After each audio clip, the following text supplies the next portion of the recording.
je vais expérimenter ce qu'on appelle de l'urbex. L'urbex, c'est quoi? C'est explorer des lieux abandonnés et on verra ce qui se passe. On explore, on explore.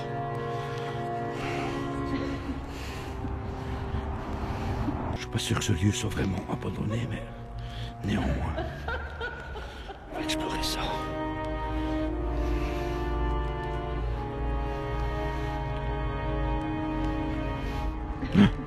Une entrée.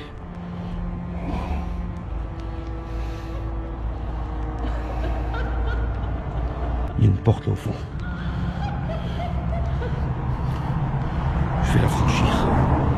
Je vais la franchir. Voilà, nous entrons à présent dans ce lieu assez particulier. Du coup, vous avez entendu. Il y a du bruit ici.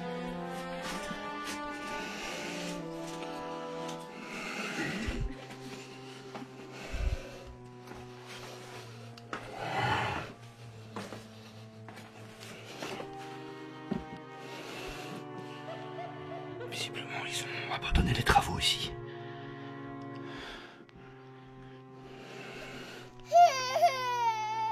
C'est quoi ce bruit?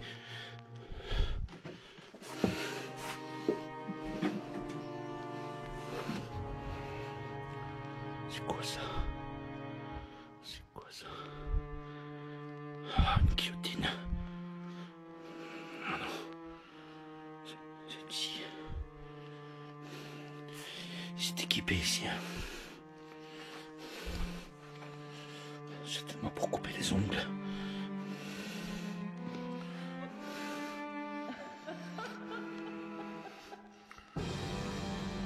Du matériel électrique. Certainement pour torturer aussi des gens. Oh là là là là. Oh. Ça c'était certainement pour percer des dents. Torturer encore.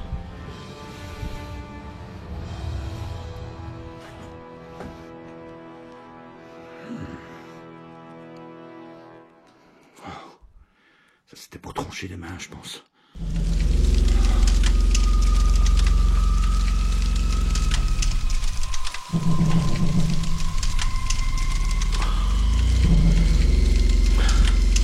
Pour absorber le sang, sans doute.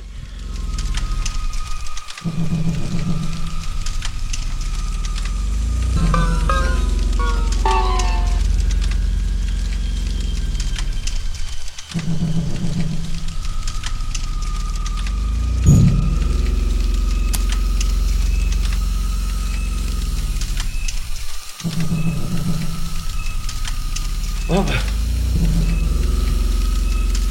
Ça va. J'ai eu peur. Et vous?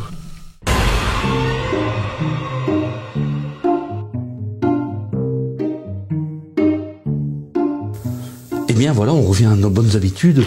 On va faire une petite vidéo de bricolage. Alors il y a un truc qui m'énerve, lorsque je bricole, c'est que je passe d'une machine à l'autre et que je dois à chaque fois changer le tuyau de l'aspiration, ce qui est fortement contraignant. Donc je vais fabriquer un petit boîtier sélectionneur avec une sorte de guillotine comme ça. Bien entendu, je n'ai pas un aspirateur vraiment d'atelier, c'est un aspirateur un des plus forts dans la gamme bricolage de chez Kärcher. Donc il est vain pour moi de mettre des tuyaux, etc. En rigide, des tuyaux de 110 ou de 90, ce genre de choses. Je vais me contenter des flexibles habituels d'aspiration. Mais malgré tout, j'ai plus envie de m'amuser à les switcher sans arrêt. Avouez que c'est contraignant. Hein. Pour ce faire, j'ai besoin d'un petit peu de matériel, pas grand chose, beaucoup de récup, quelques petites pièces de plomberie aussi. Voilà, en gros, c'est ce genre de... avec un petit joint ici à l'intérieur. Très pratique parce que le tuyau d'aspiration sera serrage ici dedans. Ils seront coupés un petit peu comme celui-ci. mais à 18 mm. Ici, c'était juste pour faire un test de découpe qui n'est pas très très fameux, mais enfin bon, je vais corriger tout ça et on voit ensemble comment on va faire ça. J'aurais besoin aussi d'un petit peu de bois de récupération, c'est de l'aggloméré. Il est très possible aussi que j'utilise celui-ci qui de plus bel effet, ça pourrait être aussi très sympathique. Donc je vais voir en fonction des mesures. De préférence, je vais utiliser celui-là parce que c'est le plus amoché et que c'est pas une œuvre d'art que je vais faire. C'est juste un truc bien fonctionnel.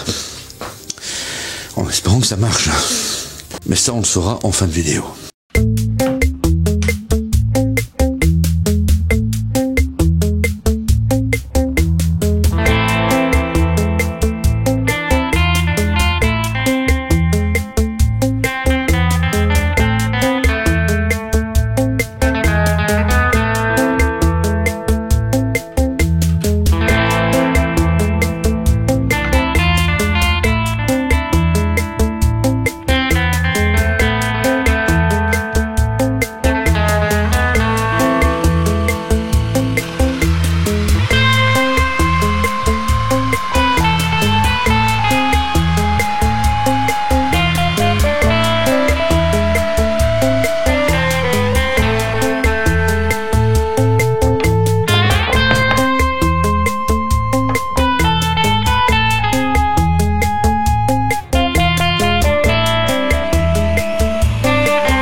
ici c'est en train de sécher, hein, mais on se doute bien qu'il va falloir fermer ici la face avant. Je vais utiliser du plexiglas ici. La raison principale est que comme ça j'ai une vue sur ce qui se passe ici à l'intérieur, tout simplement. J'aurais pu mettre une plaque, mais s'il y a un bouchon qui se fait, etc., ben, je le verrai pas. Et le plexiglas, je vais pas le coller, je vais juste le visser, de façon à ce que je puisse le démonter si jamais il y a un bouchon. On ne sait jamais. Alors, le plexiglas, ce genre de grand machin comme ça. On est quand même sur du 5 mm là, pour éviter, évidemment il faut une certaine épaisseur pour éviter tout ce qui est dépression. Enfin la dépression va se créer au sein de ceci. Je sais pas comment baptiser ça. Il y a une dépression qui va se faire. Si je mets du 2 mm, ben forcément ça va... Ça va pas aller. Donc du 5 mm, je pense que c'est une bonne option. Maintenant, il reste à couper ça. Pour couper le plexiglas, il existe plusieurs méthodes. Si c'est relativement fin, on peut le faire avec un cutter, avec plusieurs traits, etc. Ici, je pense que je vais faire simplement la scie sauteuse, parce que c'est ce qui sera plus approprié à mon avis pour ce genre de petite découpe. Bon, après, ce qu'on va faire, c'est de prendre des mesures exactes et parce que ça coûte pas bon marché ce machin-là, donc ça me servira dans plein de projets. Hein.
Maintenant, je vais placer une plaque. C'est de la récupération. C'était récupéré dans une déchetterie. À mon avis, c'était une ancienne porte de couverture de congélateur ou de lave-vaisselle, ce genre de choses. Et encore une marque ici, ça vient d'un magasin suédois bien connu. Enfin, néanmoins, ici c'est de l'aggloméré. Et là, c'est de l'aluminium. Pourquoi je vais mettre cette plaque? Pour fixer tout ce système d'aspiration, que j'ai toujours pas baptisé. Parce que ça va me permettre de faire 4 trous. Il y a le mur de mes voisins, là, j'aime pas trop les embêter, surtout le week-end, que je vais quand même utiliser des systèmes de maintien pour les tuyaux. Il va y en avoir minimum, enfin en gros, ici je fais 4 trous dans le mur, et le reste, ça sera dans l'agglo, ça sera beaucoup moins bruyant. Sinon, j'aurais dû faire une douzaine de trous dans les murs, et il faut avoir une tête comme ça. Donc par respect pour les voisins, je mets ça. Et puis bon, ça m'a rien coûté. C'est l'occasion de m'en servir, ça fait déjà pas mal de temps que j'ai cette pièce, je vais mettre ça en place.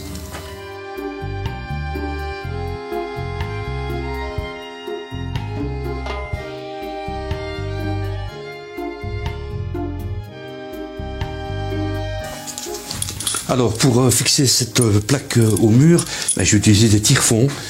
C'est ce genre de fixation avec des chevilles de 14. Ce sera du costaud.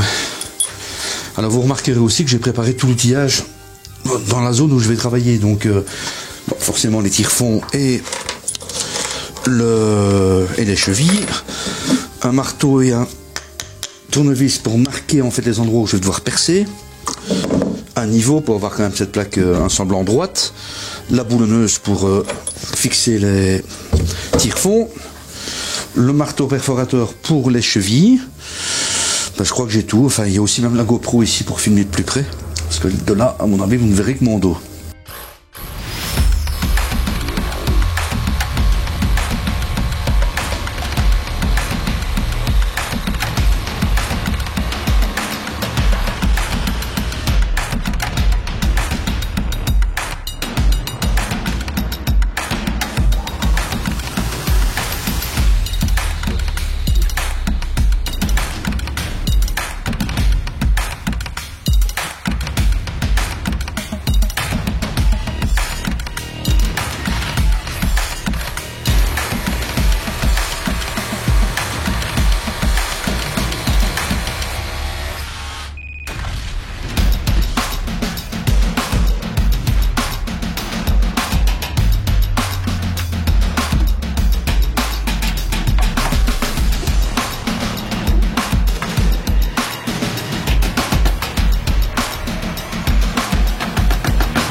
Eh bien voilà, vous avez vu qu'avec très peu de moyens, il y a moyen de fabriquer des choses, des petits objets d'atelier comme ça, bien sympathiques, qui va bien utile.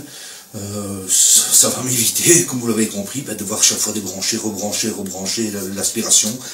Eh bien, pour moi, c'est un petit plus bien sympathique. C'est fait faut une journée pour faire ça, plus ou moins. C'est pas une journée. Une journée ou deux en le filmant. Je vous retrouve très prochainement dans une prochaine vidéo. Ce sera plus un objet décoratif pour la maison. Ça risque de vous plaire parce que ça va être un petit peu particulier quand même. C'est pas le genre de choses qu'on voit tous les jours. Et ce sera pas un lustre ou ce genre de choses. Vous verrez dans la prochaine vidéo. Pour ça, abonnez-vous, mettez la petite cloche et à très bientôt. Ciao, ciao, ciao, ciao, ciao. Si tu es arrivé jusqu'ici, c'est que tu as apprécié cette vidéo. Si ce n'est pas encore fait, abonne-toi en cliquant ici. D'autres vidéos palpitantes t'attendent ici. Et aussi ici. D'ici là, je te surveille et à très bientôt. Je t'aime, cher abonné.